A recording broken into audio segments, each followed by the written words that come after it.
Appreciate that. Okay.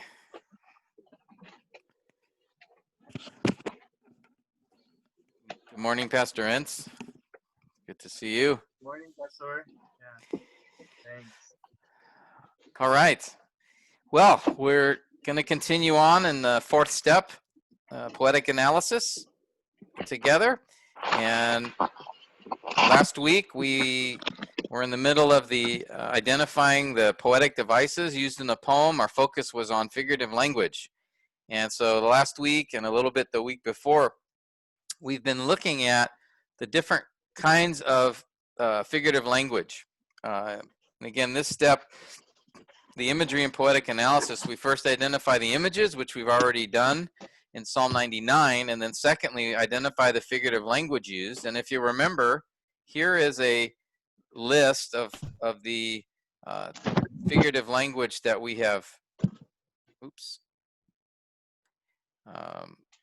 identified.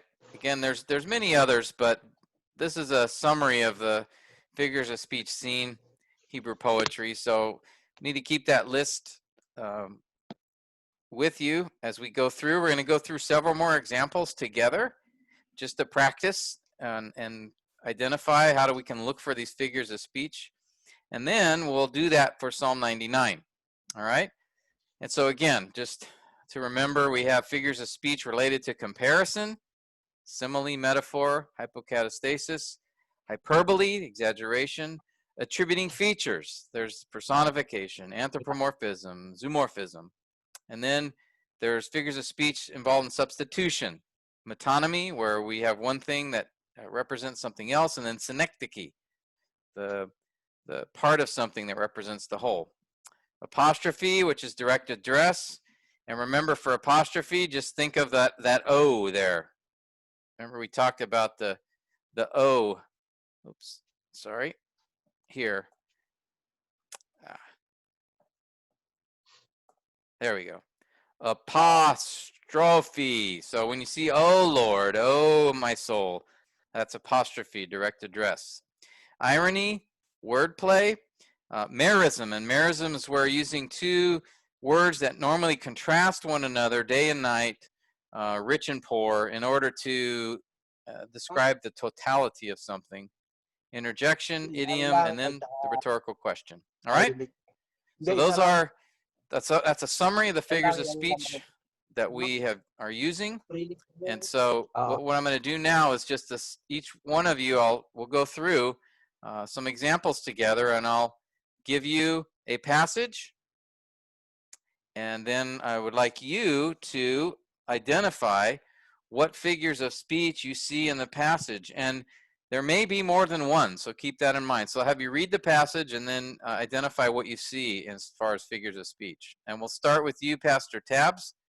If you could read Psalm 24, verse 7, and then tell us what figures of speech that you see. Lift up your heads, O gate. I think I see two kinds of figures of speech. Okay. It's the attributing feature to the gates. Lift up your heads. So what would that be called? Do you remember what kind? That would be called anthropomorphism, Pastor? Anthropomorphism is when a human characteristic is attributed to God. So this wouldn't be that. Oh. What was it? This is an attributing. It's attributing a human feature to an object, right? Yeah. What's that called? So it is. I kind of forgot. No problem. You're correct in what you're trying to say. It's personification. Personification. Yeah. Because gates don't have heads. Gates is an. Whoop. Keep going. Sorry, I cut you off. And it's okay, Pastor. Yeah, personification. I forgot. And then O gates. He's addressing the gates, so I think it's apostrophe. Very good. Yeah. See the O. Yes, Pastor.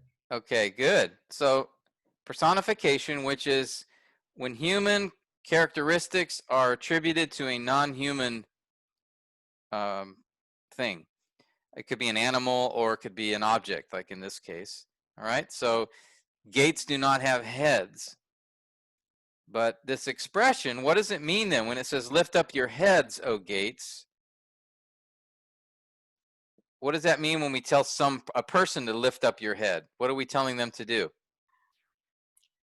To look up, To look up, right? look towards something. Exactly. And in this psalm, actually, the rest of the verse says, lift up your head, O gates, and be lifted up, O ancient doors, for the King of glory, or that the King of glory may come in. So the picture there, the image is like the King of glory is coming to enter the gates. And so he's telling the gates, look, lift up your heads because the King of glory is coming in. So it's like giving human characteristics to these gates to sort of emphasize the importance of giving honor to the one coming. Okay, good. Now some have suggested that there might be, and this is question mark, a synecdoche here, that gates may refer to the city, that it's a call for the city to recognize the one coming. I would lean toward not. I think it's specifically the gates because he's talking about the King of glory may come in, and they enter into the city through the gates. But this is one example where you may wonder, well, maybe does gates also represent the city here? And the way to answer that is the answer is found really by looking at the context. And again, the rest of the verse says that the King of glory may come in. And that suggests really it is the gate, the entrance to the city. Okay, but I just wanted to throw that in as, sometimes there may seem to be other possibilities as well. Okay? Any questions on this verse before we go to the next one? Hopefully everyone sees those, and if you want to, take a picture of this on your phone so you have the list with you to look at if you don't have it already, you can go ahead and do that because you'll be referring to this list. So notice here, Pastor Tabs, personification. That was the word you were trying to remember. All right, where it attributes a human characteristic, really, I would say, to a non-human thing. Okay, it could be inanimate, but it also could be an animal or something like that as well. All right. Okay, good. Let's go to the next verse, and I'm going to ask Pastor Jan to do this one. Proverbs 17:22. Pastor Jan, if you could read that, and then let us know what figure of speech you see here. A joyful heart is good medicine. Is that a metaphor? Very good. What is the metaphor here? It compares the heart into a medicine. A good medicine, right? So, yes. And again, we ask ourselves first, how do I know there's a figure of speech here? Well, the first thing I look at is a joyful heart is good medicine. Should we be taking that literally? Is he saying a person's heart is like medicine and you can, take it like a pill or drink it? No, obviously it's not literal. So he's using some figurative language here. And then the question is, what kind of figurative language? And what helps us is that word is. He's comparing one thing to another thing. And in this case, he says, a joyful heart is good medicine. Now, what does he mean by that? Well, Doc Quinn would know this very well. Good medicine does what? What does good medicine do for a person, doctor? Makes you well. Makes you well, right? It is good frees for the body. What's that? it frees you from any ailments or whatever, or diseases or whatever. Yeah. Yeah, it keeps you healthy, or if you are sick, Makes you or well. it makes you healthy, right? Or some medicines are for healing purposes, right? Or pain relievers. There's all kinds. Some medicines remove disease. I mean, there's all kinds of. So what we do is when we have a metaphor or a simile, we first ask ourselves, okay, we say, joyful heart is compared to good medicine. What does that mean? Well, what we have to do is identify what is good medicine. What does it do? How does it help? And then he's saying, so a joyful heart is something that is good for you. It helps you. It relieves you. Okay? So it's an encouragement to have a joyful heart because it's good for you, like a good medicine. All right? So that's how we would kind of work through the meaning there. All right. Any questions? All right, let's go to the next one. Pastor Manny, you get this one. Psalm 103, verse 12.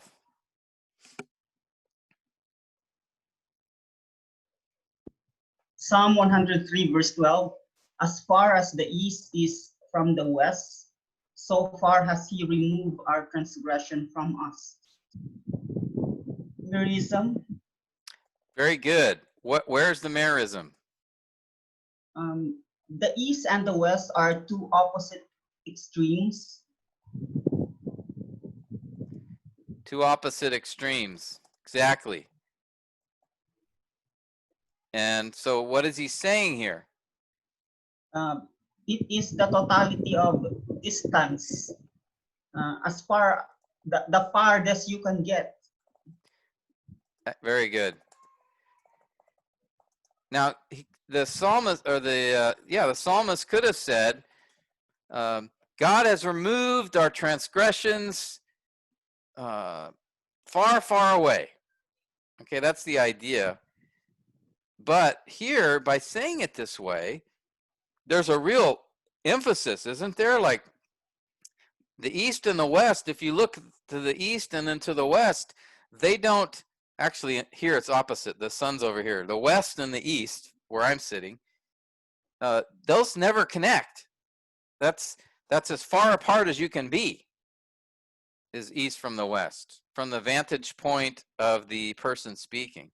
So it really provides emphasis in a visible, visual way. So it's a very powerful verse about forgiveness.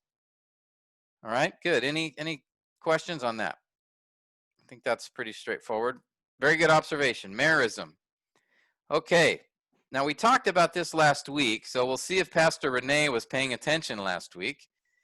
This verse came up, so it's your turn, brother. Can you read the verse, Micah 1:10, and then tell us what figures of speech you see here? Tell it not in Gath, weep not at all, at Beth Aprah, house of dust. Roll yourself in the dust. Gath is representing something or a people or people. Yeah, it's a So place. Gath is a place in yes. Philistia. So it's metonymy. Okay, so you're saying Gath represents what? A place, metonymy. But okay, it represents a place, but are you saying it represents a place in general? Or does it represent something specifically? The people. Okay, maybe the people of Gath. All right. What else do you see? And by the way, this house of dust is, I just put in the literal interpretation of, this is a Hebrew word, Beth Ephra. So I just put in the literal meaning there just so that was clear. Do you see anything else here? Also Bet Le Apra.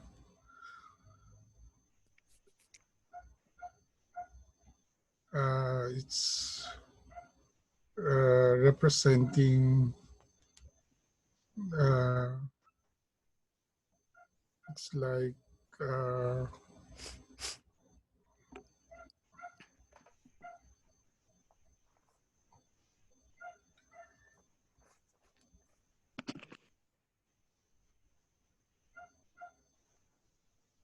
the word roll yourself.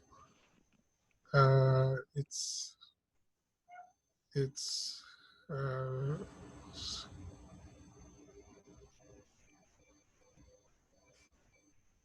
Yeah, notice something here.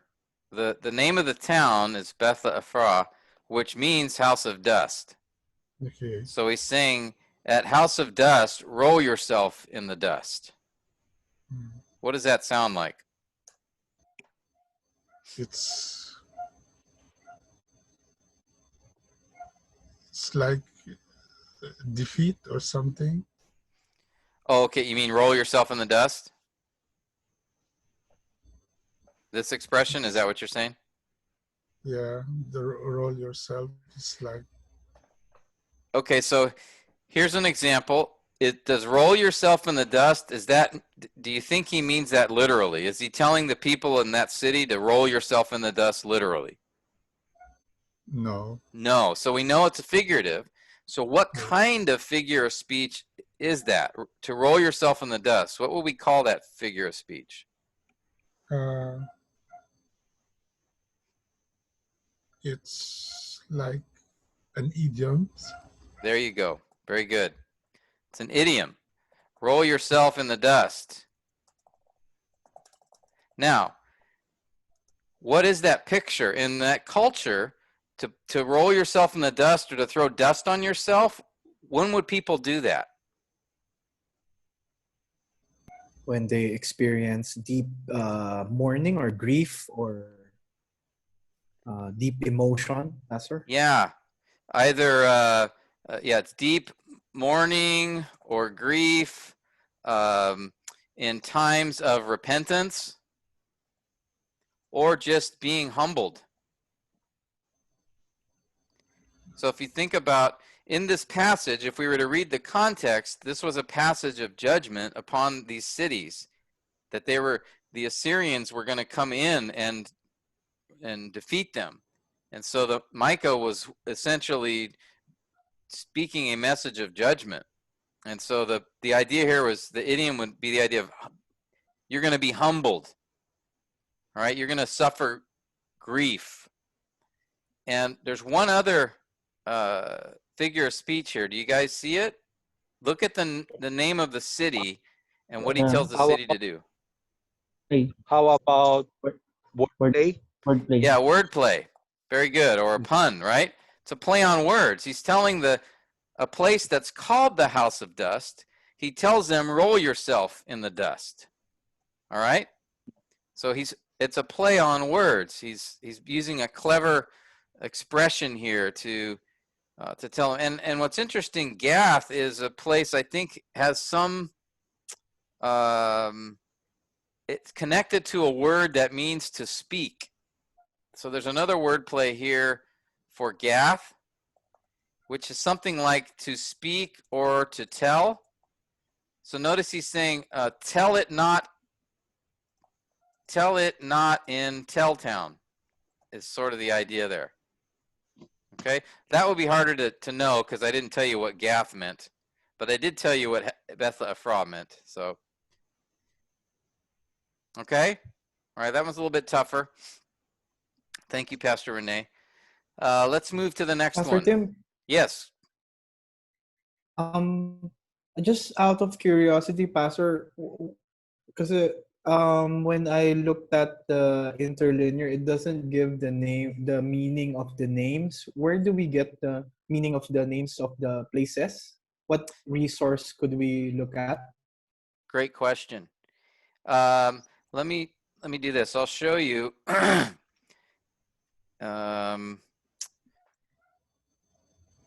because I tried to look at the interlinear, they didn't show the meaning. And it didn't have, yeah, sometimes it won't. Let me, so can you see the, let's go to Micah 1. All right. Oops, what happened to my, oh, here we go. Oh, no, that's not it. All right. Sorry, give me a,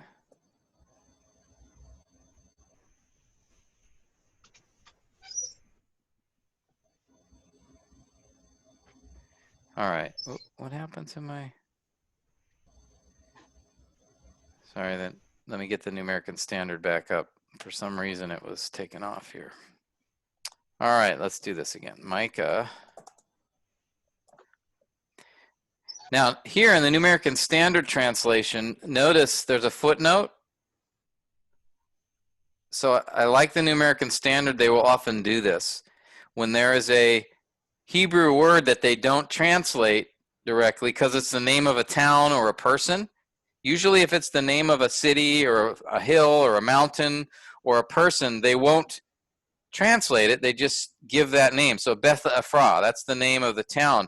But here the New American Standard, notice they tell us what that word means.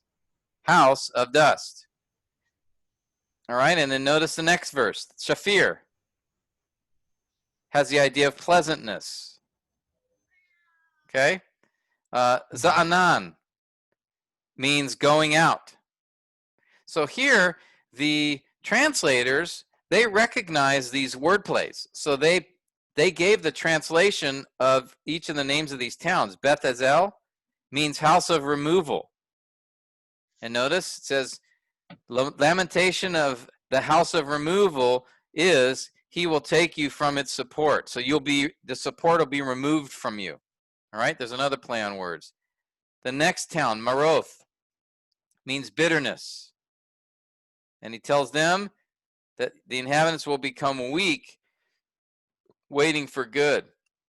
Okay, so oftentimes the New American Standard at least does a good job at times of giving a translation. But if you notice, the ESV, at least the version I have here, did not do that. There's no translation given, so you wouldn't know. And that's the trouble with Hebrew wordplay, in the Old Testament, because they're Hebrew words that they're doing the play on words with. So if you don't know the meaning of the Hebrew word, you may not catch it. So word plays often may not be obvious, but that's what helps when we consult resources, because sometimes those resources, if he knows Hebrew, then he'll mention that in the commentary. All right, so like in this case, you're welcome. So like in this case, I gave the meaning of the word there, house of dust, so that you could see the play on words being used here. All right, but if I didn't do that, like, you wouldn't know. If I took that out, you wouldn't see the word play. Okay. All right. Any other questions? Okay. Brother Harris, I think we're to you. I'm giving you a very obscure verse. Probably you've never read this before, but go ahead and read it and then tell us what figure of speech you see here. The Lord is my shepherd, I shall not want. It's metaphor. Good. What is the metaphor? The Lord, comparing the Lord to as a shepherd. Very good. And notice the word is there, so it's a metaphor. The Lord is my shepherd. So again, what does he mean by that? Well, what is a shepherd? What do we know about shepherds? So he's comparing God to a shepherd. A shepherd protects, cares for, guides, leads, provides for, these kinds of things, feeds. Okay, so in that sense, God provides does those things for us. Yahweh does. All right, that one was pretty straightforward. Very good. Let's go to the next one. Psalm 91, verse 4. We're to you, Pastor Ince. Please read it and let us know what figures of speech you see here. Psalm 91, verse 4. He will cover you with his pinions, and under his wings you may seek refuge. His faithfulness is a shield and a bulwark. He will cover you with his He will. The Lord is wing. being compared to a bird or something. His pinions and his wings. Okay, and what do we call that? When human characteristics are attributed to God, do you remember what that's called? Anthropomorphism. Yeah. Zoomorphism. Yeah, anthropomorphism. Too many syllables. Okay. Yeah. Does God, or actually, it's not that's when human qualities. I'm sorry, I misspoke. It's animal qualities. Zoomorphism. Zoo. Yeah. Sorry, that's my mistake. So. Right. Saying his pinions. God doesn't have, claws. Or there's another one here, right? His wings. Okay. All right. Now, again, the picture is what we're interested in here. What does he mean by this? Well, what's the picture? Pastor Ince, what's the picture of being under wings? His I'm protection. sorry? Protection, right? What is that has wings that protects? What's the image that we're seeing? Any bird or a hen or yeah, a bird protecting her chicks, her young, right?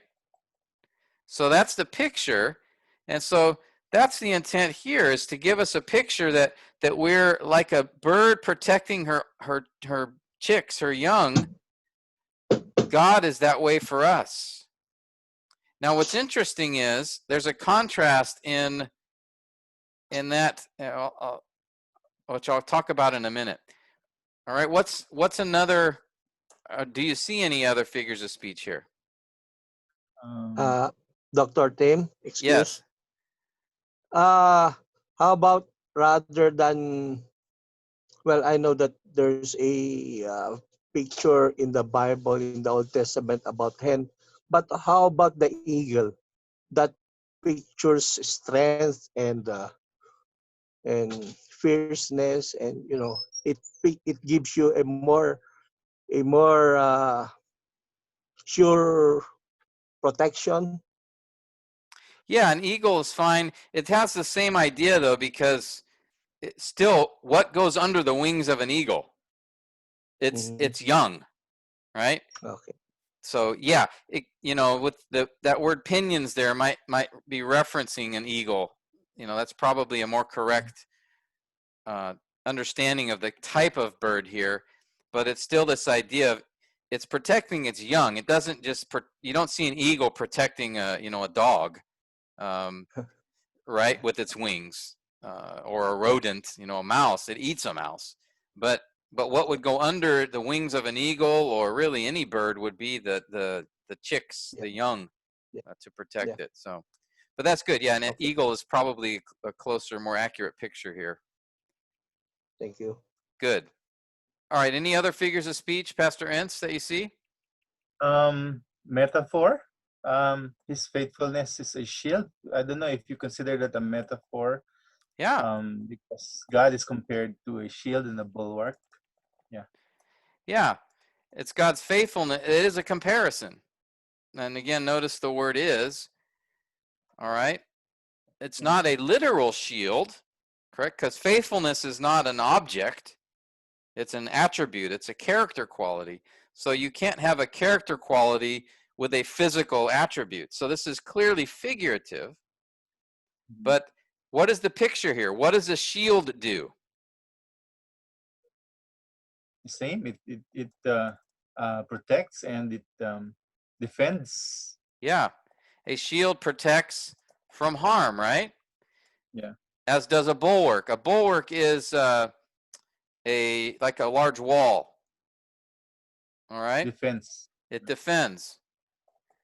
So both of these images are that of protection, right?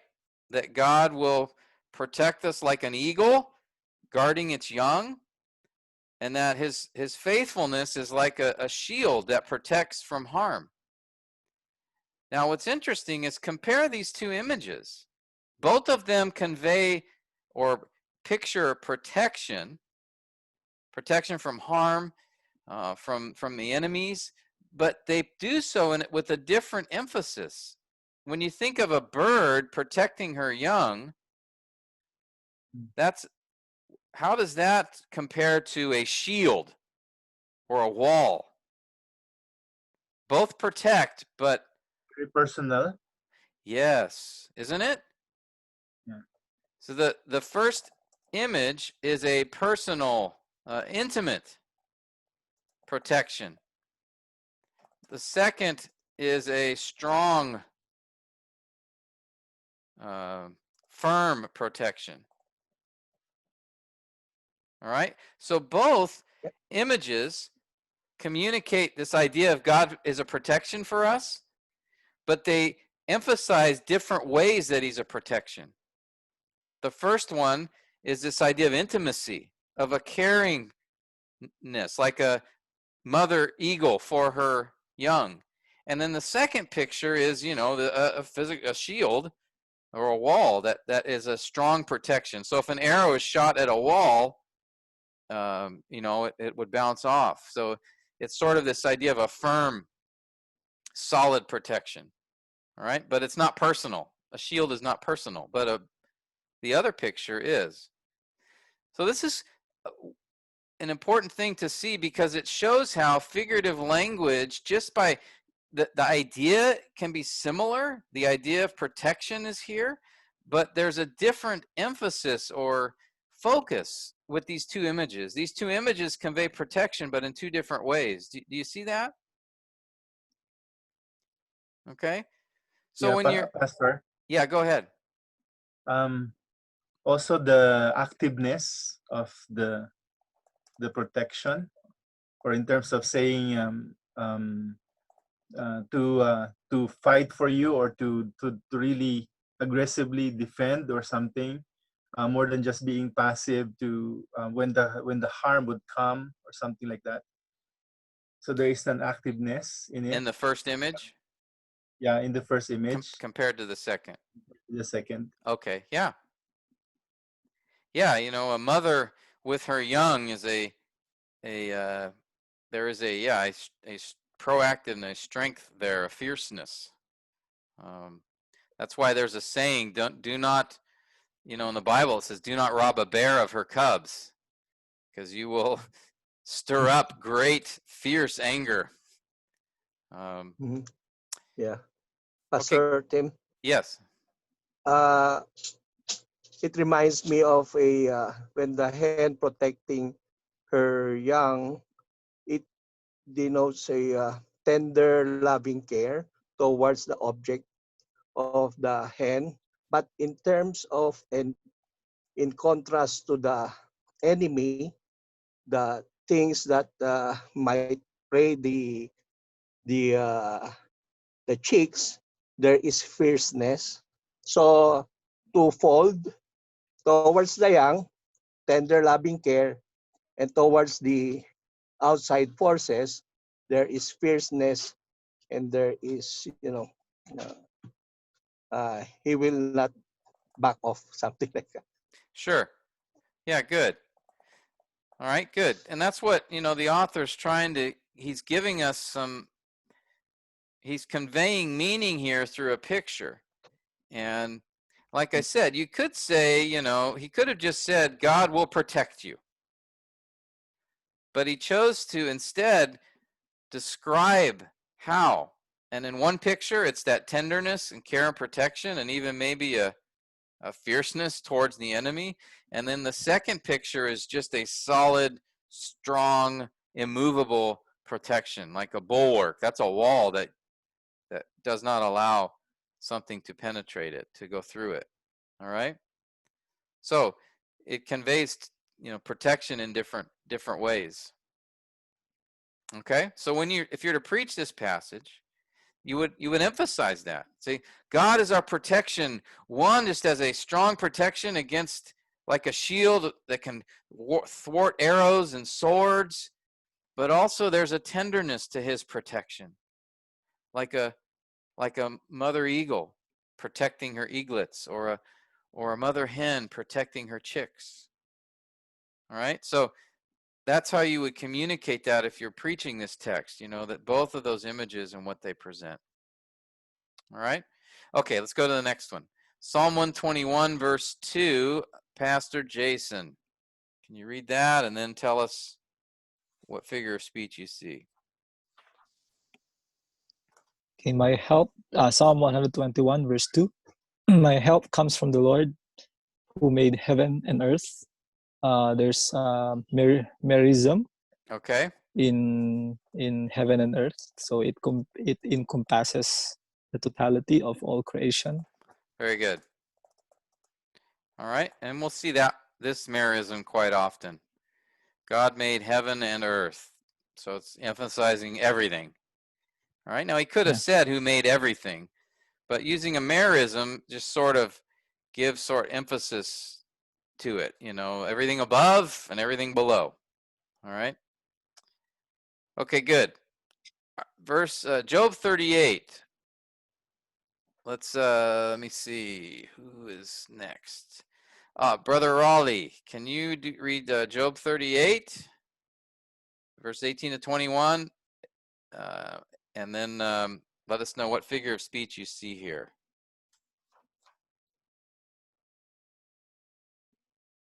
You're muted.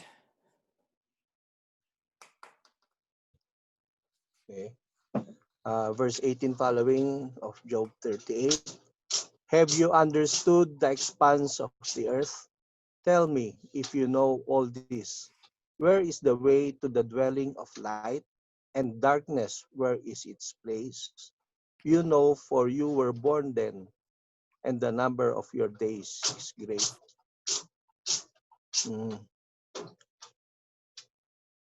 A lot of things here. Light and darkness, merism,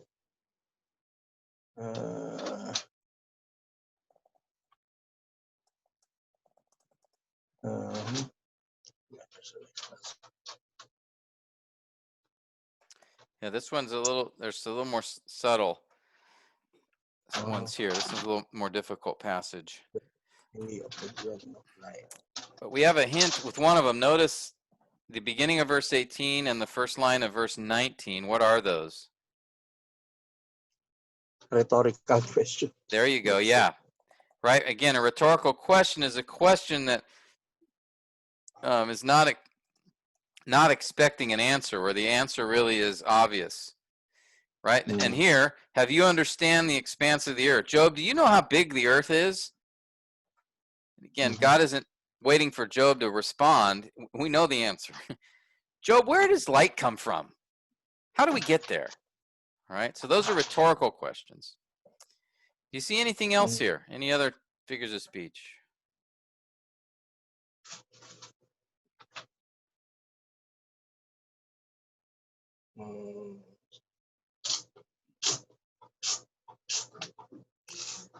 Look at verse 21. What? I'm sorry, go ahead. How about irony? Okay, where's the irony? Where do you see that? Well, it seems that in this context, Job is, trying to reason as if he knows things, and well, I have to focus on the verses. You're on the right track. Where do we see the irony here? There is irony here. You are correct about that.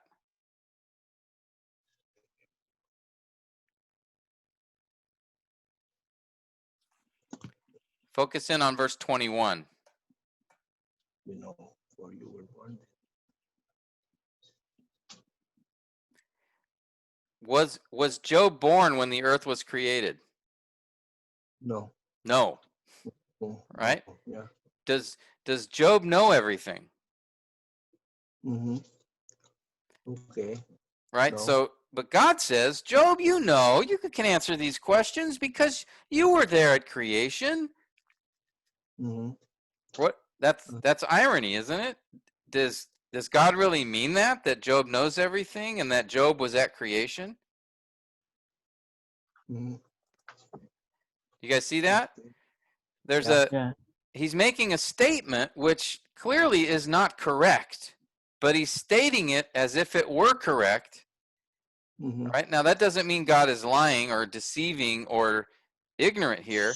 He knows the answer, but he's using irony, saying something where he actually means the opposite. Right? He's saying Sarcasm. Job knows, but Job really doesn't. Okay? Or he's saying that, wow, can't even spell. Or he's saying Job was at creation, but Job really wasn't. Okay? Mm-hmm. And God knows this, but he's exposing Job's his pride to even think that he could call God to give an answer. Because before this, Job had said, I want an audience with God. I want to explain my case and defend myself with the idea that God has made a mistake here. Mm. And so God is confronting Job in this section where he's saying, okay, Job, you seem to know everything, right? So tell me, do you know how big the earth is? Tell me, where's this light come from? Darkness, what? How did that come about? You know, Job, you were born and when we created these things, when I did. The number of your days is great. Job, you've lived a long life. You're so wise, and you see this? That would be the tone here. God is saying things where he actually means the opposite. That's irony. Okay? And And here the also effect is, what's that? sarcasm. Yeah, it's actually a sarcasm. We could put that in parentheses here. All right. Okay. Good. That one was a little bit tougher there. Any questions on Jim, this one? Yeah. there's no merism in this case, right? Because basically both verses 18 and 19 are really the rhetorical question. Yeah, I think I would say that's why I put a question mark here. Even though light and darkness are mentioned, I don't think he's describing the totality of something there. Even though light and darkness are opposite, I think he's just talking about, where did light come from? Where did dark come from? So I probably would not identify this as a merism myself. Thank you. Case. All right. Good insight. Good observation. Nice job, Brother Ollie. That verse was a little more difficult. Okay, Brother Atong, are you there? Are you with us, Atong? Yes, Pastor. All right. Good to see you. Can you do Proverbs 11 verse 22 for us? Like a gold ring in a pig's snout is a beautiful woman without discretion. Big snout. Metaphor, Pastor. Okay, so here we have a comparison. You're saying it's a metaphor. Yes. What's being compared? A woman without discretion is a gold ring in a pig's snout. Yeah, the two pictures here, right? Or a picture of a gold ring and pig's snout is a beautiful woman without. Now, notice though, this word like is here, isn't it? So is this a metaphor or a simile?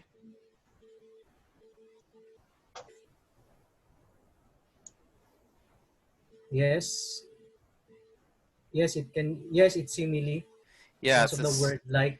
it's simile, exactly, because even though normally in a simile we would see a gold ring in a pig snout is like a beautiful woman without discretion, but here they put like at the beginning.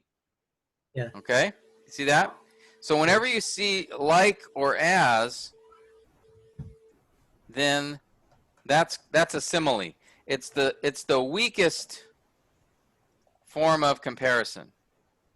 Okay, Pastor so they're James, making a weak comparison here. All right. Pastor, Yes.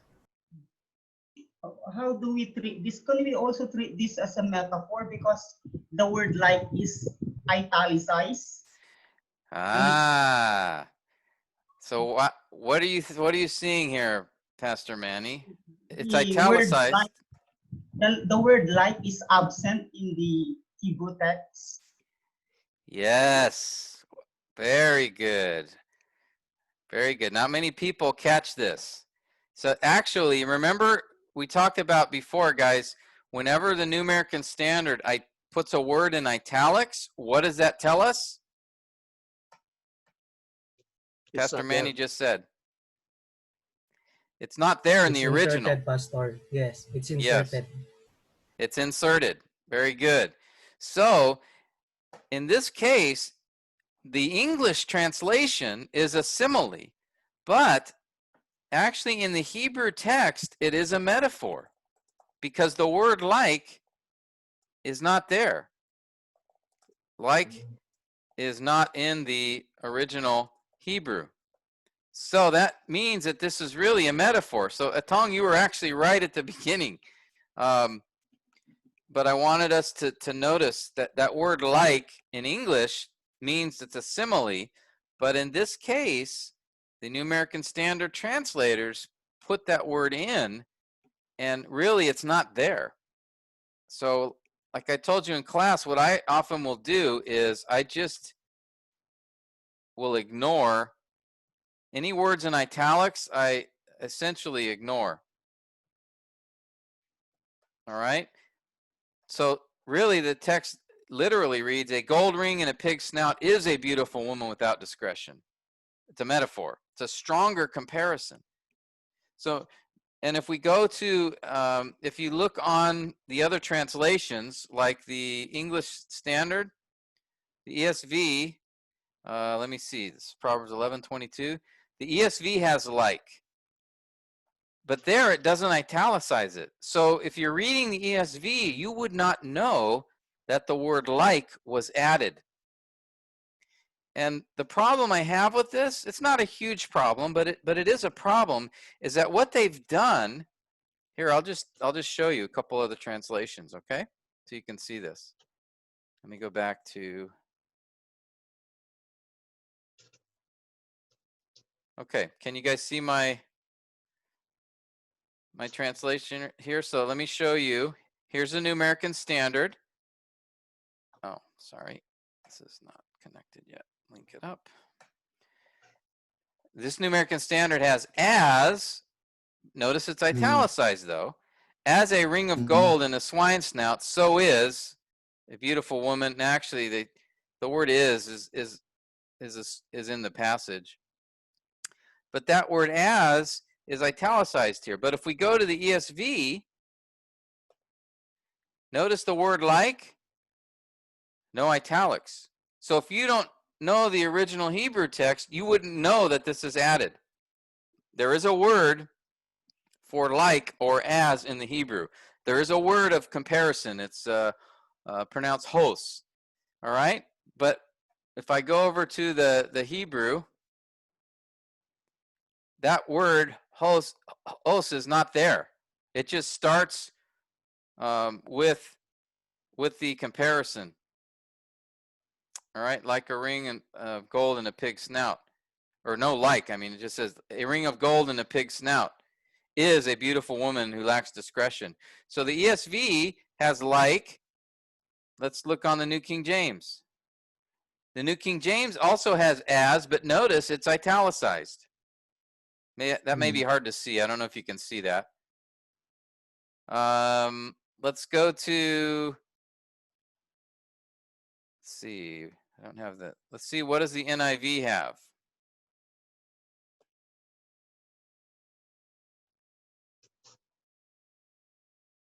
Let me increase this. The NIV has like. See that? But no italics. So again, the problem I have with this is what they've done is the original author, Solomon in this case, wrote this verse as a metaphor, a strong comparison. But by putting the word like in, the translators have weakened the comparison. They've made it a simile. So it's not as strong of a comparison. Again, not a huge issue. It's not an issue of heresy or anything like that. But they've taken something the original author intended and they modified it a little bit. So they made something the author wanted to be a strong comparison. A gold ring and a pig snout is a beautiful woman who shows no discretion. They've taken that stronger comparison and they put the word like in and it weakens it. It's a less strong comparison. Okay? But that's not what Solomon intended here. He wanted a stronger comparison. All right?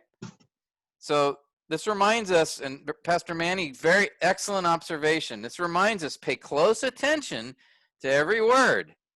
Because in this case, that italicized word, that word in italics like, gave us a clue as to something we needed to notice here. Okay? Any questions on that? So always be careful of those italicized words. And again, this is why I like using the New American Standard for study, because it will tell you when it does this.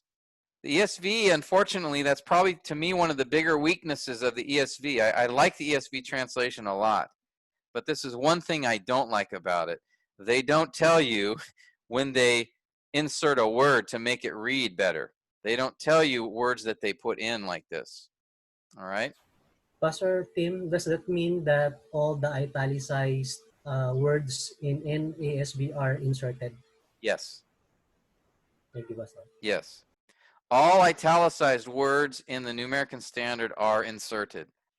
Now, normally in English writing, when you italicize, make a word in italics, that's showing emphasis. All right, that's normally in English. So when you're reading a book or something, when you see a word in italics, it's usually emphasizing it. But in the New American Standard translation, the italics means it's inserted by the translation. And they will often do that in order to make the translation more readable, flow better. Okay? But sometimes when they do that, they take away a little bit from what the original author was wanting to say. And that's what happened here when they added that word like. All right? So just pay attention there. So for example, if, let's look at any more on the New American Standard. So for example, notice the next verse. The desire of the righteous is only good, but the expectation of the wicked is wrath. So the New American Standard inserted that word but. Now, let me look at that, verse 23. Yeah, there's no, remember I showed you guys before that wow, like here. I don't know if you can see it. That looks like just a vertical line. That's the letter wow or vav. That word, this letter is translated as but or and or. But notice in this verse, there is no wow here. It would have been right here. Okay? So, that's saying this, that when the New American Standard put but in here, they added that. Okay? Now, that's a correct interpretation because this is a contrast, verse 1, or line 1 to line 2, but that word but is not actually in the original. Okay? So you could take it out. The desire of the righteous is only good. The expectation of the wicked is wrath. Okay, we can tell that's a contrast.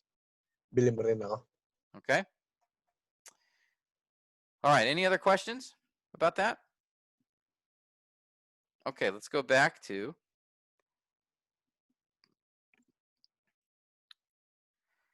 all right.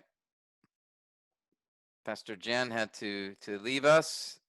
He had a appointment, pastor appointment he needed to do. Okay. So we're back to the notes here. Let's go to the next verse. Psalm 8, verse 3. Doc Quinn, I think we are to you. Go ahead and unmute yourself and then read the verse. Tell us what figure of speech you see here. Psalm 8, verse 3. When I consider your heavens, the work of your fingers, the moon and the stars which you have ordained. The word heavens represents the entirety of all the heavenly creature. So it's is that a metonymy? Okay, so I think heavens and then moon and stars. Those would go together, and they are a certain figure of speech. Do you remember what that word is, what it's called? It's representing the totality of everything in the sky, right? What's that called?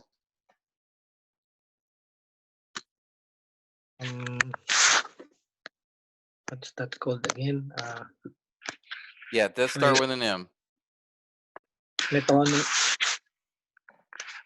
Metonymy is when one thing represents another. There's another M word. Merism. There you go. Right? Merism, yeah. Heavens, moon, Totality. and Moon. stars. Right? It's the Totality. totality of all that is in the sky. Okay? And another one in the first line, the work of your fingers. Okay. It's an anthropomorphism. Very good. Anthropomorphism. Right? Your fingers. Does God have fingers?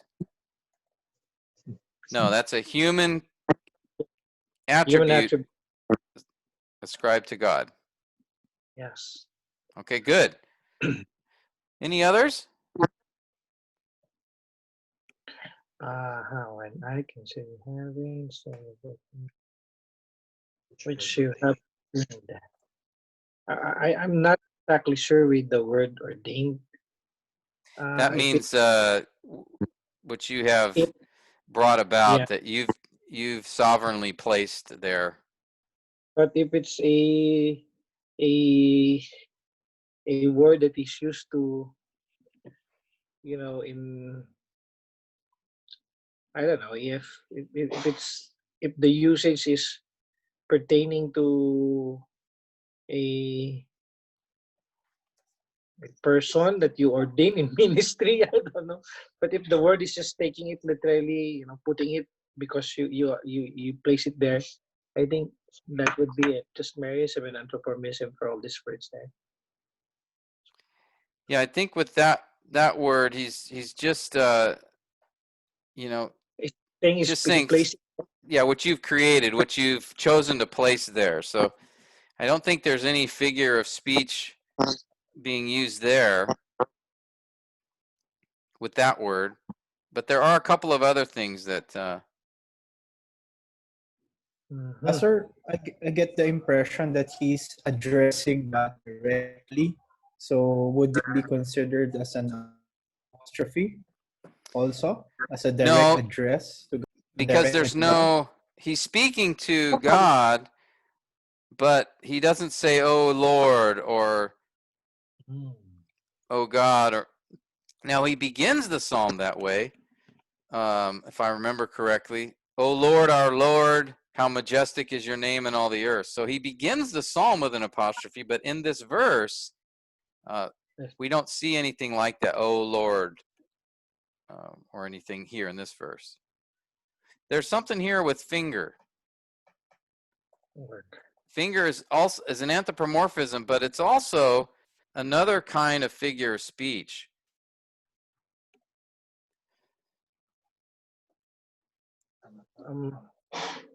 Normally, there's a Hebrew idiom where creation is often referred to as the work of your hands. Okay? Mhm. Now, David doesn't say that here. He says the work of your fingers. So what might finger Okay. represent here? Hand. Yeah. Ah. Yeah, finger actually is a reference to his hands or arm. Often it's talked. What's that? Creative power. Yeah, Yep. his creative power. So it could be a metonymy Economy. where the finger represents God's hands or his creative power. That's involved here. Okay? So he's not Yes. talking about, one, God doesn't have a finger, but he's using this in anthropomorphism, a figurative way, but also, too, the creative work of God is normally expressed as the work of your hands, not a finger. All right? So here, that's very interesting. Why would David, who wrote this psalm, why would he say that? Why wouldn't he say the work of your hands?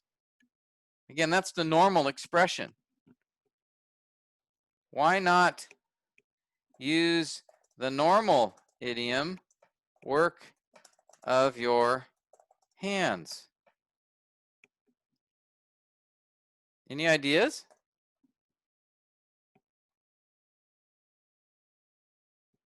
Will that mean also that even with just a finger, everything can be done? How much more the entirety of who he is or his hand? Well, I think actually this is something maybe even I think you would appreciate more, Doc, as a surgeon.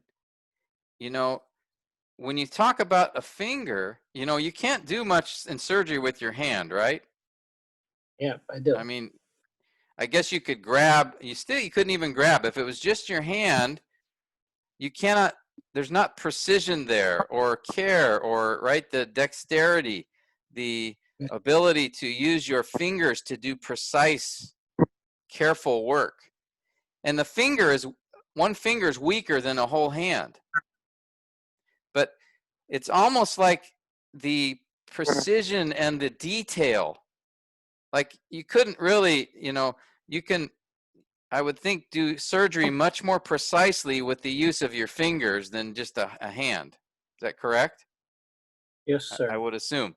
Right now with your with these devices, I assume you're using like a little, when you're inside of a person, you have a little, what are those called? Yeah. We do this. Yeah, exactly. Just like an artist.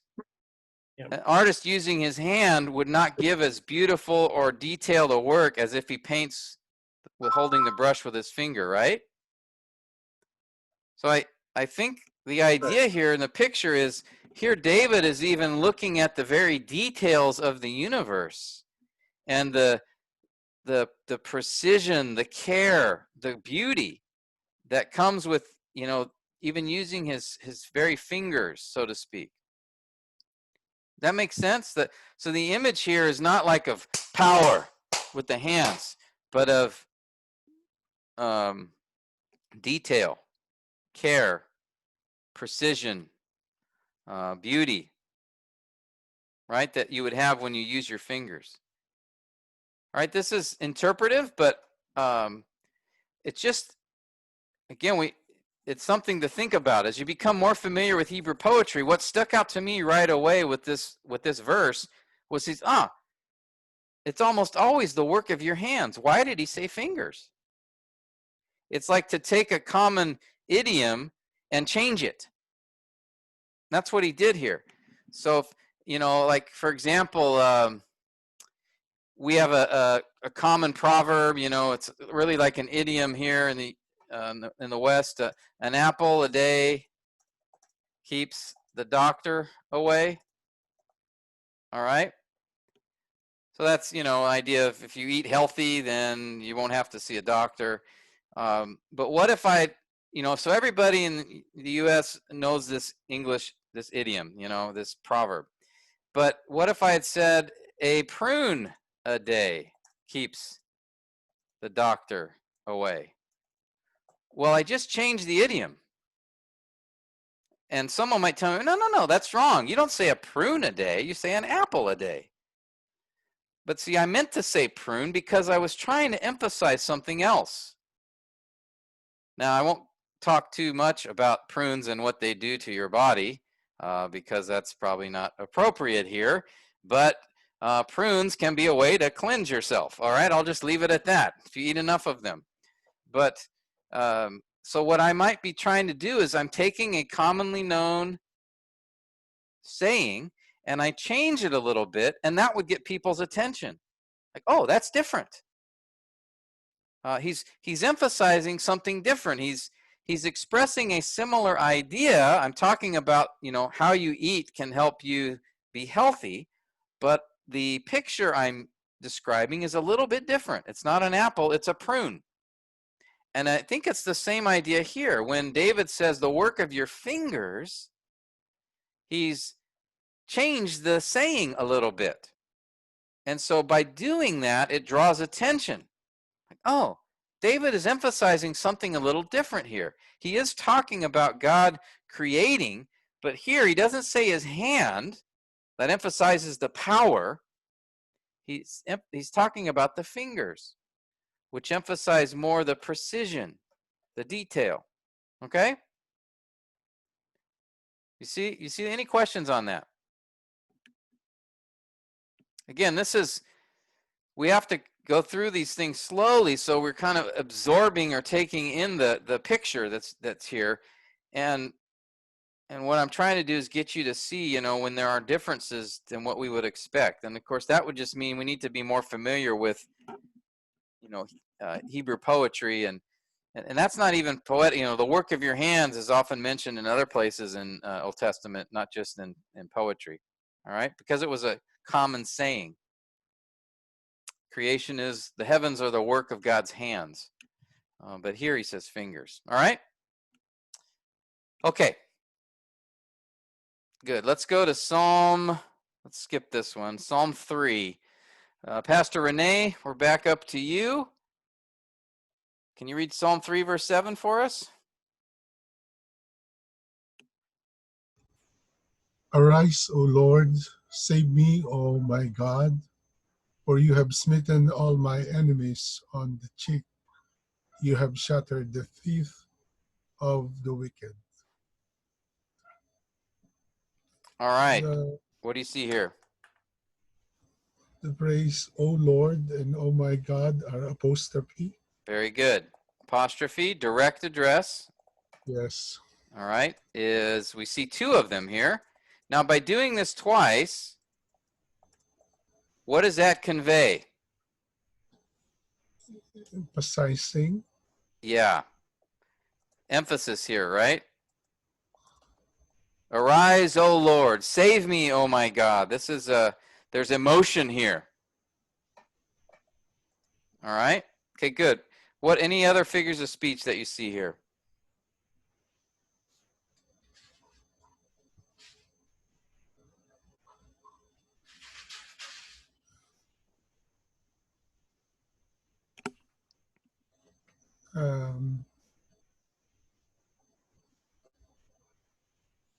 The cheek and the teeth, shattered the teeth, smitten the cheek. Okay, are those literal? No. Are all of David's enemies, did God literally punch them in the mouth and hit them on the cheek so all their teeth get knocked out? Does he mean that literally? No. No. So this is figurative. So the question is, what kind of figure of speech or figurative language is he using here? Smitten on the cheek. Shattered teeth. What are those? Those are, I think, idiom. Yeah. Again, an idiom is a phrase that its literal meaning does not match what its intended meaning is. So the literal meaning of shattering the teeth would be, to hit a guy in the mouth, all his teeth come out. Now he's not saying that literally, but what does that idiom or that saying actually mean? What do you think? If you punch someone in the mouth and you knock all their teeth out, what is that? What do you think?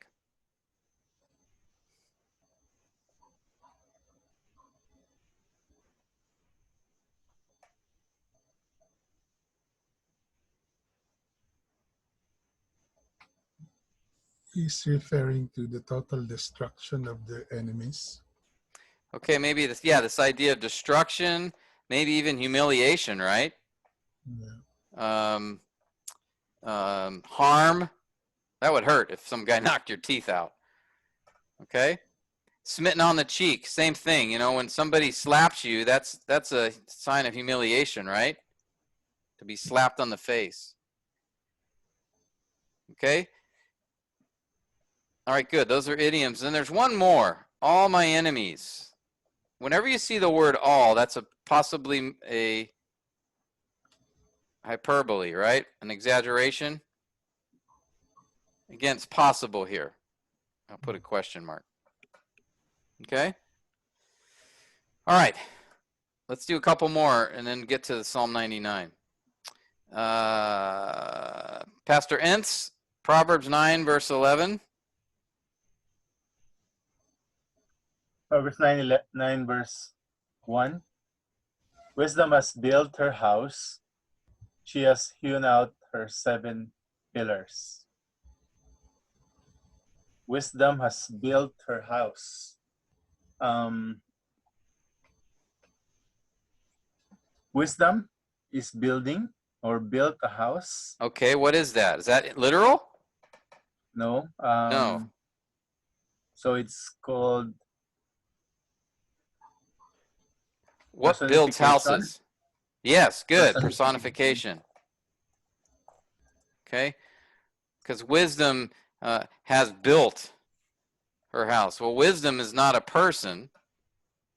Wisdom is an attribute, a characteristic. So that doesn't build something. This is clearly figurative, and it's attributing or conveying human qualities to a non-human thing. All right? And you could even add, she has hewn. Yes. That word hewn means to carve, carved out 7 pillars. Okay, good. Any other? Do you see any other here?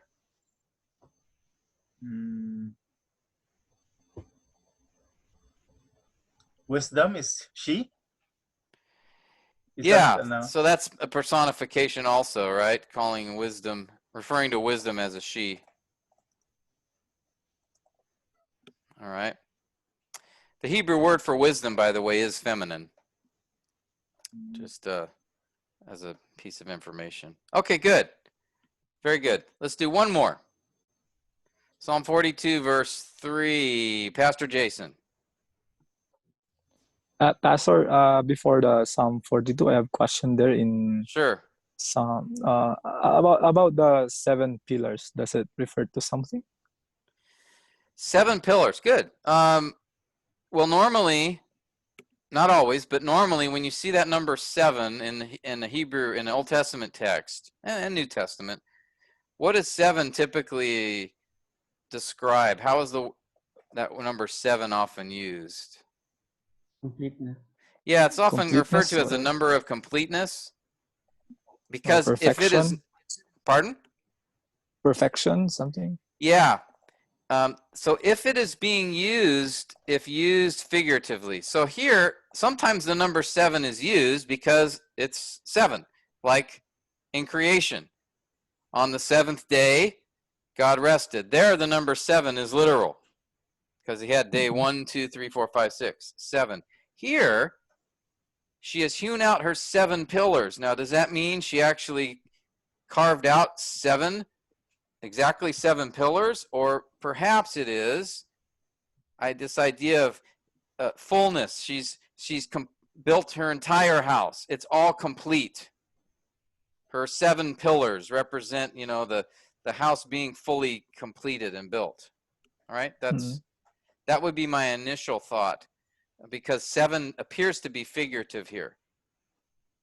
We could read the rest of the section in Proverbs 9, and that might tell us, because if it said in the next verse, and she made 6 rooms, like, oh, okay, maybe the numbers here are literal.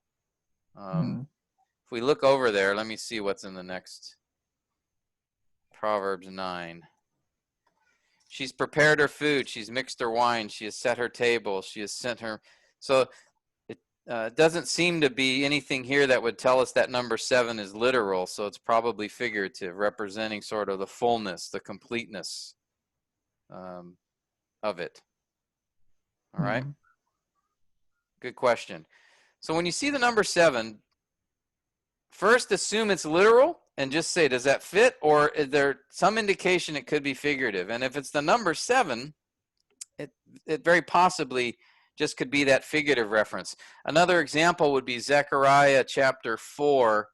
I don't remember the verse, but it talks about the 7 spirits of God. Now, does God have 7 spirits? No, there's nowhere else that describes. There is the Holy Spirit, the third member of the Trinity. And so it is believed that that is the reference there, that because Zechariah 4 is talking about the work of the Spirit. Remember that verse? Not by might nor by power, but by my Spirit, says the Lord. Speaking of the Spirit giving them strength to complete their task.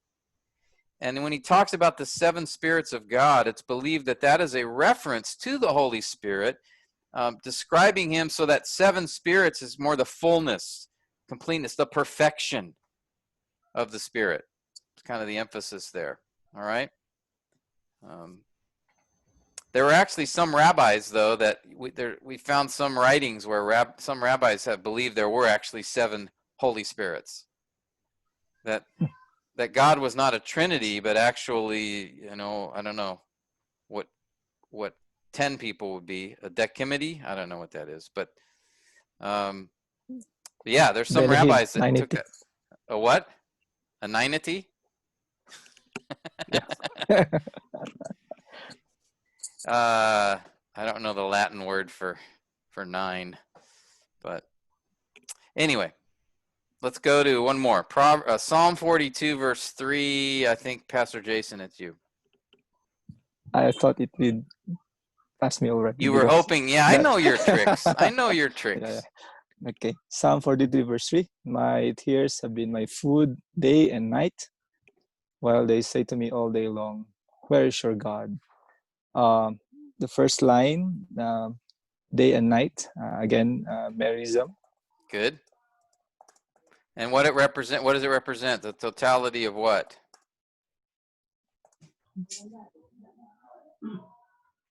The totality of the day or the time? Time. Yeah. Yeah. Day and night. That's all 24 hours. It's all the time. All right? Yeah. Any other?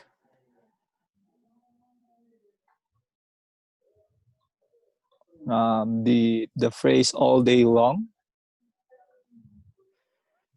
Okay, what is that? Hyperbole. Yeah. And actually, we would want to add to that hyperbole. Hyperbole. My tears. Right? My food all day long. We'd take that statement all together. Yeah, is he being literal here? Is he saying my tears have literally been my food all day? So 24 hours, right? 60 minutes an hour, 60 seconds a minute, all those seconds, every second, I'm eating my tears. Does he mean that literally? No. Probably No, not. No. But it's hyperbole, it's exaggeration. And what is he exaggerating? Maybe the psalmist's anguish or grief. It's a severe sadness. Yes, severe, intense grief, overwhelming grief, right? Just great sorrow, okay? Yeah. So we could say, yeah, intense, grief, great sorrow, overwhelming sadness. Okay. Anything else here?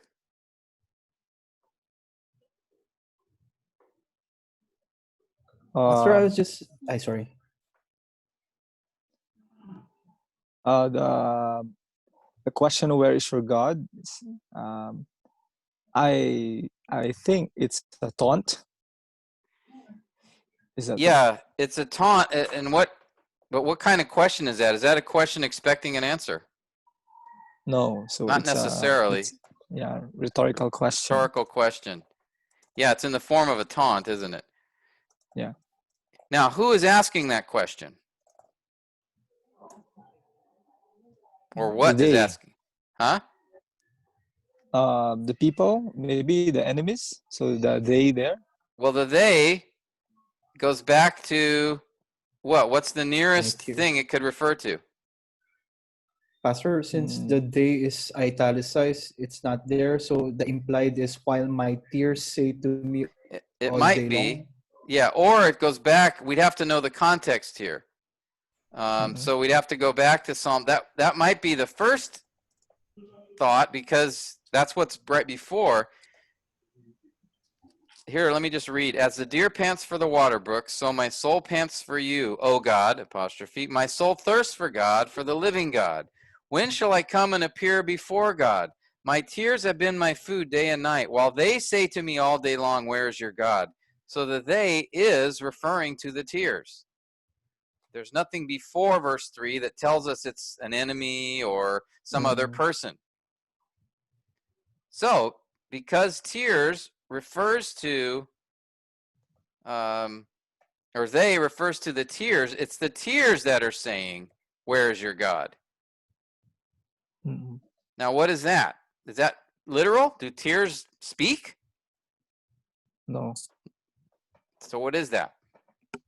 What figure of speech is that? It's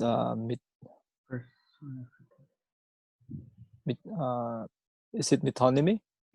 No, metonymy is when one thing represents another thing. So tears aren't representing something else necessarily, but the tears are saying something. Now, do tears speak? Yeah. Personification. There you go.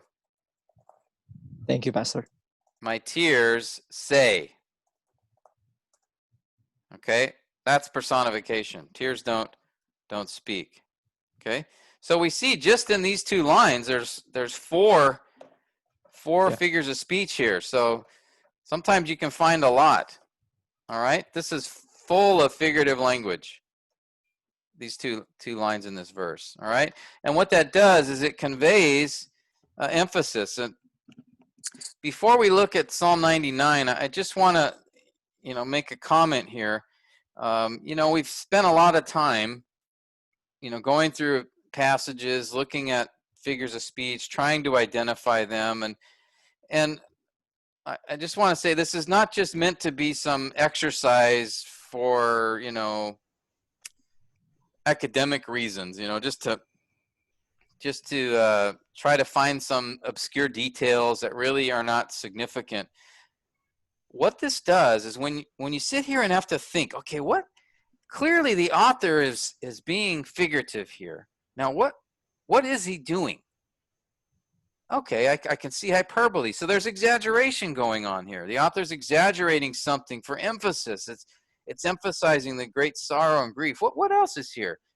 My tears have been my food day and night. That's a merism. He's emphasizing the totality, that all the time. Again, really an exaggeration. And then he talks about his tears as if they're speaking to him, that they're taunting him. So in this, this is a way that he's expressing the emotion and feelings of his heart, that he could have just said, I was overwhelmed with grief, right? That's kind of what he's saying here.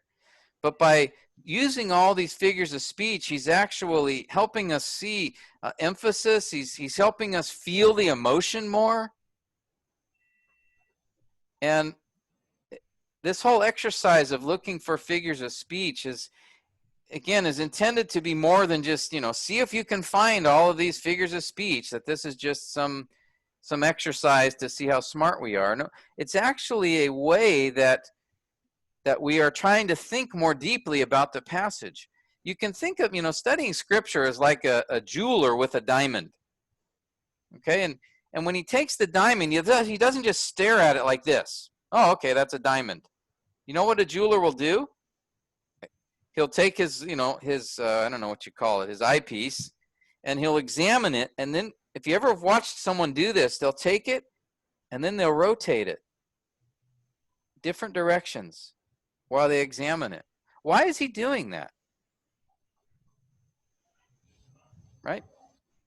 He's determining the quality of the stone, right? He's examining its beauty. He's looking for defects, actually, often. He's determining the value. And in some ways, our study of scripture is like that. We need to rotate the passage and look at it from different perspectives, different points of view, because that is what will give us a greater understanding of that passage. We will know it more deeply. We will understand what the author is doing better. Again, with poetry, they don't just say something flatly, like in an epistle. He could have just said, I was very sad. Or he could have even said, I was overwhelmed with grief. That would convey the meaning, but not the emotion. Okay? So when we stop, slow down, identify the figures of speech, that's forcing us to really think about how's the author conveying emotion here? What pictures is he giving? Again, we could go back to the picture of the God hiding us under his wings. And then God being, his faithfulness being a shield and a bulwark. Those images communicate a similar idea, God's protection, but they're also bringing in emotion and imagery to give a more specific idea. It's not just God's protection, but that his protection is tender and caring, and his protection is strong and immovable. Okay? And so the point here, men, is just, there are certain steps in the exegetical process which might seem tedious. It might seem like, wow, this is taking me a lot of time. And, what does it really matter what kind of figure of speech is being used here? Why can't I understand what he means. Let's just move on. But what I think is important that we do is, again, hold that passage and we're rotating it. We're looking at, okay, here's the parallelism. Let me examine the parallelism. And, okay, let me rotate here. And here's the imagery. Okay, let me rotate over here and look, these are the figures of speech. And then later we're going to, here's a structural diagram, significant words. What we're doing is probing the passage from different perspectives, different angles, looking for different things, because that deepens our understanding of the text. And in the case of poetry, helps us to see and appreciate the emotion of the text. Because he's using poetry in order to help us see and feel, not just understand. Did you catch what I said? We need to see and feel what he's saying, not just understand and interpret the meaning of what he's saying. All right? Poetry adds that dimension. All right? Any questions on that? I know this is a challenging exercise. Part of it is, too, if you don't do this much, it's like learning a new language. It takes time. Okay, what figure of speech is it? Personification, metaphor, merism? I can't remember which one it is. Well, the more you practice this, the more you'll become familiar with and be able to more easily see the types of figures of speech, and then that'll help you better understand what the author is trying to convey here. Okay? All right. Any questions before we start on Psalm 99? All right. Well, let me ask Pastor Manny if you could read verses 1 through 3. And then Brother Harris, verses 4 to 6, and then Pastor Tabbs, verses 7 through 9. Let's read the psalm, and then we'll just start working on the figures of speech we see here, and we'll just go for the next 10 minutes or so. Verses 1 to 3. The Lord reigns, let the people tremble.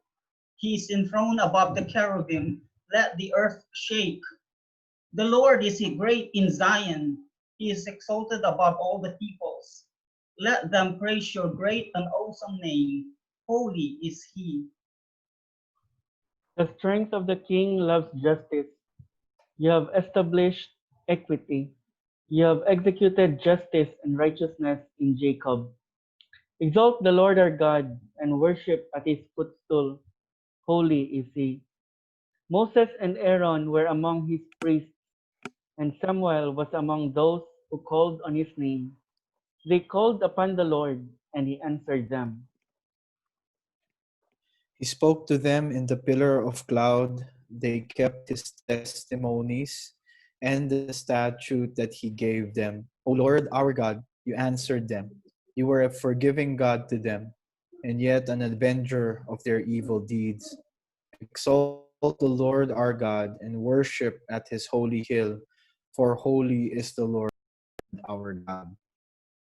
Okay, good. So let's look at this verse by verse, and I see if we can identify the figurative language in each verse. So actually what I can try to do here is, let's just do this. Get a little easier. All right. So we're going to start with Pastor Manny. I'd like you to take on verse 1 and see if you can identify any figures of speech here. Now, some of these verses may not have the obvious figure of speech, but let's just see how we do here. What do you think?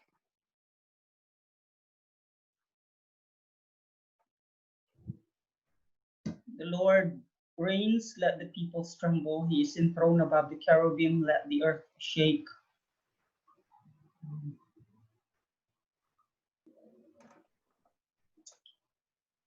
The images of trembling and the earth shaking are... Yeah, we have those images there. What's the concept there of like tremble and shake? What's he conveying there? What's the feeling?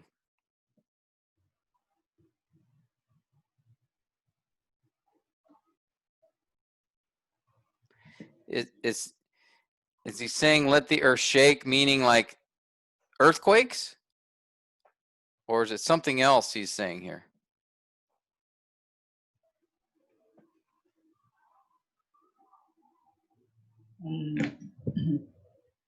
It depicts the presence of the reign of God as something that can't be ignored.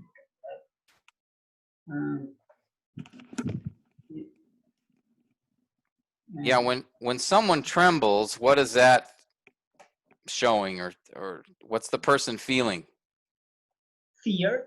Fear, right? So if he's saying let the peoples tremble, he's saying, you know, let the peoples be afraid, right? And then the parallel statement is let the earth shake. So what is he saying about the earth? Is he talking about an earthquake here? Or something else? If it's a parallel idea, it's actually, I think, synonymous. It's yes. still of fear. Yes. Now, can the earth experience fear? So this is this a personification? I think so. Personification, let the earth shake, you know, in fear. But the earth is an object. Now, some might say, well, by there he means the peoples of the earth. That's possible. Let those who dwell on the earth shake, but he says the earth, let the earth shake. So it may be the idea of Not only should the peoples be afraid, but the whole planet should shake in fear. All right, that would be personification.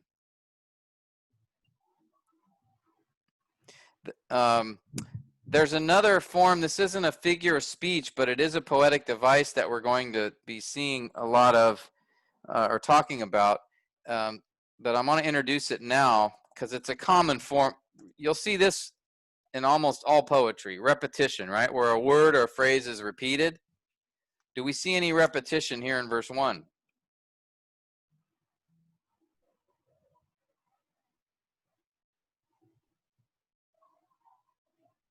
And it doesn't have to be the exact same word. It can be the idea or a synonym.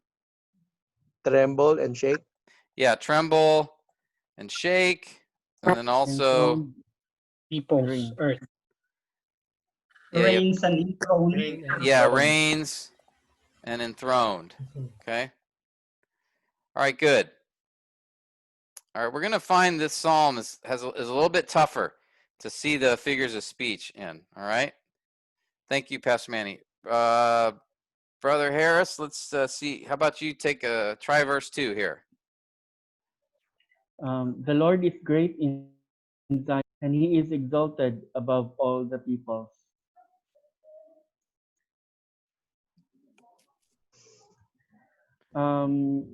He is exalted above all the peoples. It it it seemed to denote a position, but I think it's not just a position. It's the idea of God reigning, being great, because of the parallel in the first part of the verse. Okay, but do you think he means that literally or figuratively? Is God Yeah, literally exalted above all the peoples? I Is think God it's literally great? figurative. Yeah, I think it's figurative. You think it's It's not just, figurative? yeah, it does not just denote the position, but um, uh, it it um, it shows the greatness of God. He's, Yeah, exalted has the idea of greatness, but I think it's literal here, though, right? He is saying literally, God is, great, high above all the peoples. Mhm. I don't know if that's figurative necessarily, but there is repetition here, though, right? yeah, What repetition. great and exalted. Yeah. Now, there's something with Zion here. The Lord is great in Zion. Heaven above all. Heaven. Well, Zion typically, I don't think it ever refers to heaven. Yeah, it it's a place, but it represents the people of God, I think. It could be. Typically, Zion is used to refer to Jerusalem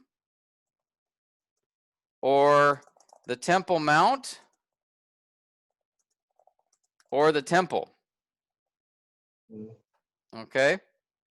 It typically is a reference to one of those things. So I might see this as either possibly Zion is representing the Temple Mount, possibly. The city of Zion sometimes that's a reference to Jerusalem. So here, that might be something to think about. This verse is a little bit tough. Like I said, not every verse is necessarily going to have a figure of speech because some verses will just be literal statements or declarations. All right. So here, I think these are both literal statements. The Lord is great in Zion, either in probably the Temple Mount, given what he says later about, remember, Holy Hill. Verse 1, he's exalted, enthroned above the cherubim, a reference to the Ark of the Covenant. So it's likely here he's speaking of the temple, but I think these two lines are more literal in their form, probably not figurative, but we do see repetition. Okay, so this was a tough one. And I just, again, like I'm saying, don't try to force anything. Don't assume there's always figurative language in every verse. Poetry uses other things like repetition or parallelism. There's other aspects of poetry. It's not always figurative language. Okay? So here I think in verse 2 is probably both these are literal statements. Now some might say, well, what about all the peoples? There's the word all. Is this hyperbole? Well, let's ask ourselves, is God literally exalted or great over everybody? Yeah. Yes. So this is a literal statement. I don't think it's hyperbole, exaggerate. It's not exaggerating anything. He is exalted above all the peoples. Okay? Mhm. All right. Why don't we do one more? All right. Let's see. Pastor Atong will give you the last Let them verse praise. opportunity. Are you there, Atong? Let them praise.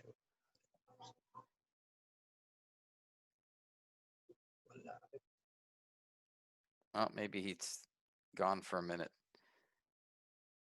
Pastor Atong, are you there?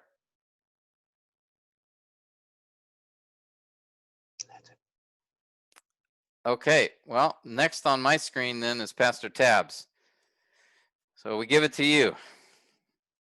Verse 3. Let them praise your great and awesome name. Holy is He.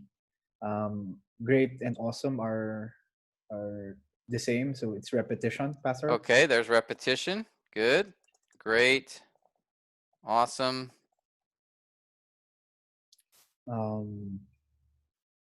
And I think it's literal because the Lord is great and awesome.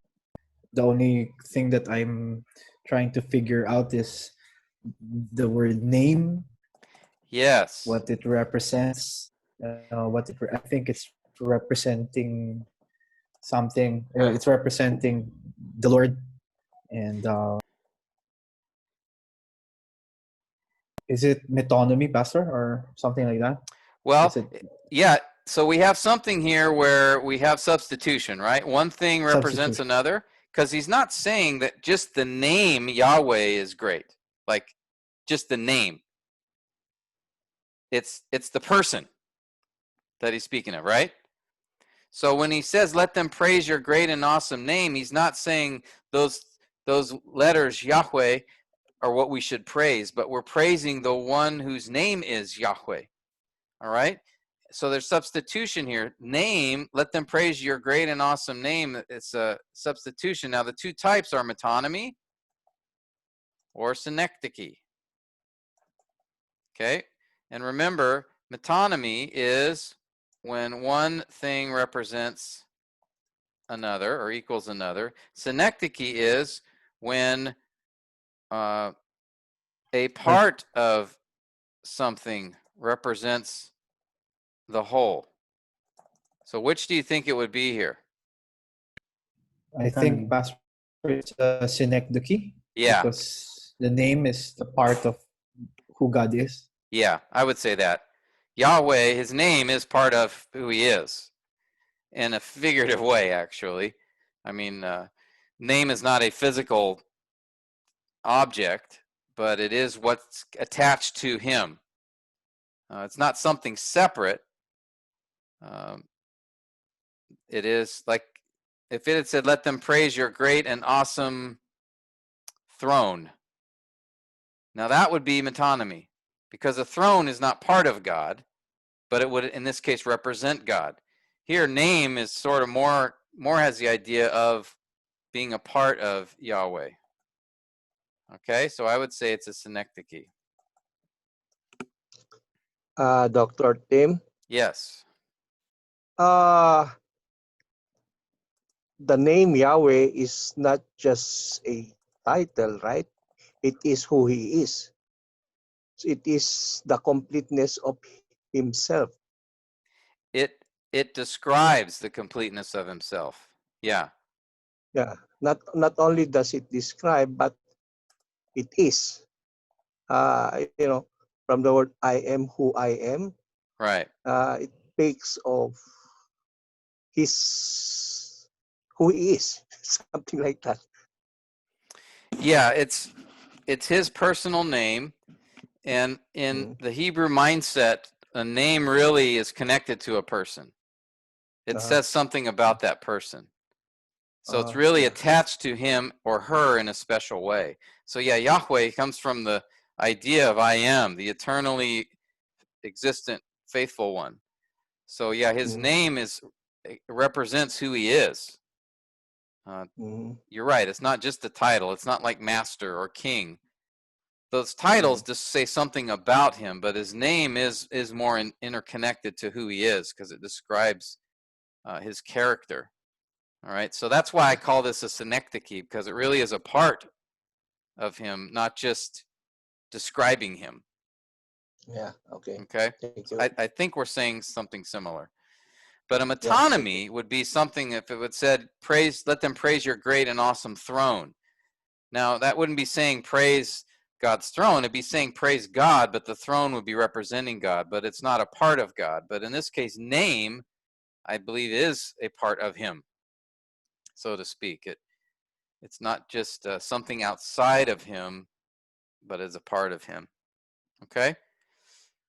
All right. Well, we covered a lot of different examples today. I hope they helped a little bit, at least, to get you familiar with different kinds of figures of speech. Next week, we'll pick up right up at here in Psalm 99, Lord willing, and continue to work through each verse and see what figures of speech are there. And then we'll look at some other kinds of poetic devices that are used. We've actually introduced one already, repetition. We'll look at a few others and then examine the poem. Okay, so Lord willing, next week we'll finish the imagery and poetic devices and then be able to move on to the next step. But we'll see what God has for us then. Are there any questions that can be related to this passage or something else? But any other questions before we close our time together? All right, everyone's had enough. Okay, let me ask Pastor Renee if you would please close us, and please remember Pastor Robbie, he's not feeling well, as you close our time in prayer together. Thank you. And Pastor John. Lord, Pastor thank you. Jan, yeah, he's in an appointment too. Pray for him.